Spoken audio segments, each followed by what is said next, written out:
ಹೇಳೋದು ಕೂಡ ತುಂಬಾ ಅರ್ಥ ಬರ್ತದೆ.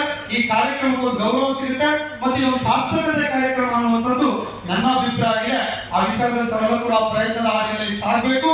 SSLC ಇರುವಂತಹ ಮುಂದಿನ ವರ್ಷ 2 ವರ್ಷ ಬಿಟ್ಟಲ್ಲಿ PUC ನಲ್ಲಿ ಇದೇ ವೇದಿಕೆಯಲ್ಲಿ ಮತ್ತೊಮ್ಮೆ ಸನ್ಮಾನವನ್ನು ತೆಗೆದುಕೊಳ್ಳುವಂತ ಅವಕಾಶ ಭಗವಂತ ತಂದುಕೊಳ್ಳಿ. ಮುಂದಿನ ನಿಮ್ಮ ಭವಿಷ್ಯ ಉಜ್ವಲವಾಗಿರಲಿ. ಸಾಕಷ್ಟು ಯಶಸ್ಸುಗಳು ನಿಮ್ಮನ್ನ ಹಿಂಬಾಲಿಸಿಕೊಂಡು ಬರಲಿ.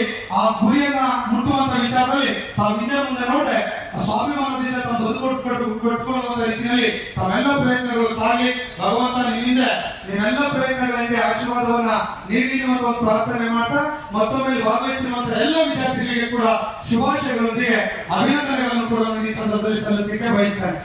ಹಾಗೇನೆ ಬಹಳಷ್ಟು ಜನ ಸರ್ಕಾರಿ ನೌಕರರು ಕೂಡ ಬಂದಿದೆ. ನಮಗೆಲ್ಲ ಕೂಡ ಗೊತ್ತಿದೆ 7th ಪೇ ಕೂಡ ಮೊನ್ನೆ ಆಗಿದೆ. ನಮ್ಮ ಬಸವರಾಜ್ ಅವರೆಲ್ಲ ಮಾತಾಡಿದೆ ಅಂತ ಹೇಳಿ ನಾನು ಅಂದ್ಕೊಳ್ತೇನೆ.